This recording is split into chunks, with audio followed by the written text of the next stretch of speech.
My name is George Stewart, and I'm the head of school here at our EF Academy campus in Thornwood, New York, which is about 22 miles north of Manhattan. And I'm going to be taking you on a tour today, but just before we even start, let's keep a couple things in mind. We're at a campus of roughly 800 students, a fully residential campus, and we have students that come from all over the world, and we are a 9th through 12th grade institution.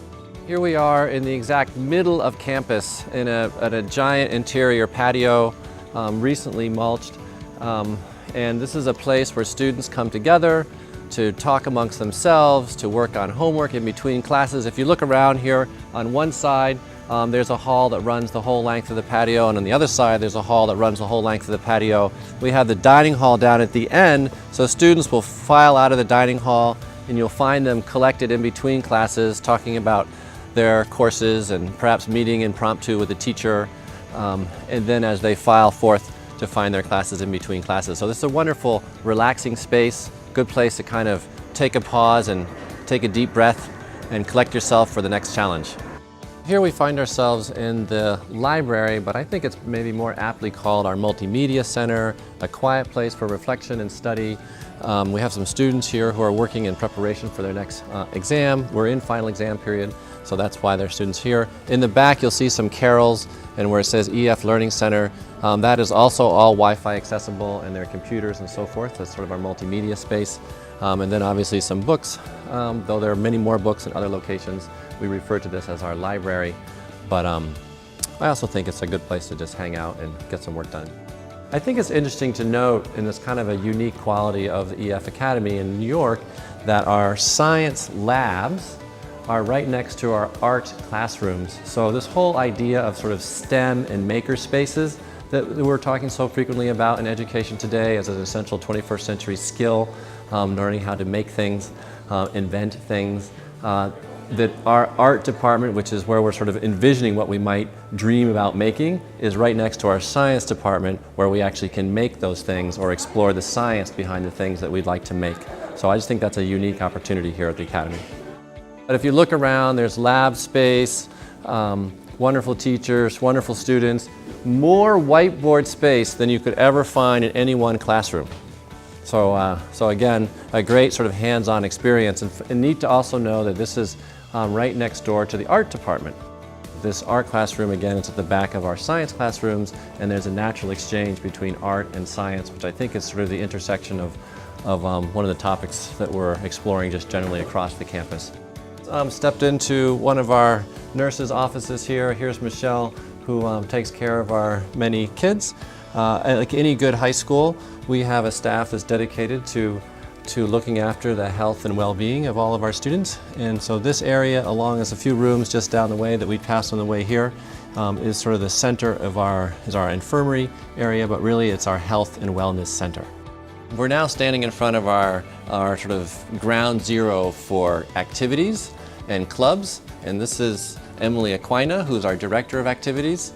And I just think it's worth sort of dwelling here for just a quick moment to point out that we have an incredible menu of options for activities, ranging from mountain bike clubs to environmental clubs to music clubs to gardening clubs to any number of different things. And I think it's also worth pointing out that these clubs, if your son or daughter should end up in a club they don't like, no problem. The clubs change with the seasons, and we're divided into trimesters, so the first trimester might be one menu of choices, the second trimester is another menu of choices, and finally in the third is yet another menu of choices. So basically you can, and plus of course we have students who invent their own clubs. So if you want to create your own thing, then that also works. So here we find ourselves in the theater/auditorium. We use this in a number of different ways. One, to put on our theatrical performances. There's our stage. We have stage right and left where students can go and set up. Then we'll also use this frequently as a place for class meetings, so all the sophomores would get together here, or freshmen through senior year. We actually do not fit all of us in here at once as a student body, but we have class meetings here. We have another auditorium space across the way, and we can go and visit that. But again, this is our theater and a wonderful place for class meetings. Students come for breakfast here in the mornings, obviously, later on for lunch, and then for dinner. The dining hall also is open most of the day, so people can come through for snacks if they so wish. And then a wonderful tradition that we have here is we actually deliver snacks to the academic building for kids to have as a little bit of an energy boost between classes. So we just exited the main building and we're headed up towards the classroom building. I think it's kind of interesting to note that really the EF campus here is all centered around a general sort of oval space. This is the academic mecca for the campus, with the exception of the science and art departments where we already visited, and they're on the other side of the campus. I love this room. If you just look around it for one sec, you'll see lots of student work on the walls. This is a typical classroom that demonstrates lots of student involvement, lots of hands-on activity, project-based learning work. And Paul is a great story himself because he not only chairs our history department, but he also is our athletic director. And Fabiana oversees our prep program, which is for those students who enter in with relatively modest language ability in English. But Fabiana oversees our whole language curriculum, which if you imagine a school representing at least 15 different nationalities, then her job is a pretty darn important one because she is in charge of making sure that everybody learns English as well as other languages. So if you can imagine, a moment ago we walked past the college offices. There's where each of the counselors sits, and this one is sort of a collective space where the colleges themselves will come and give presentations to the students about the sorts of opportunities they might find at their university. So as you look around, there are the pennants of lots of different universities. Again, really kind of a fun space to explore your next step.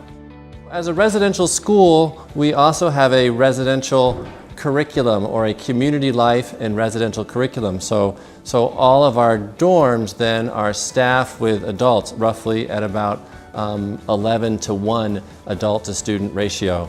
And those adults are in charge of helping the students learn how to live on their own, helping them perhaps with their homework at night, but then again helping them just sort of understand and assimilate what it's like to live in a residential community.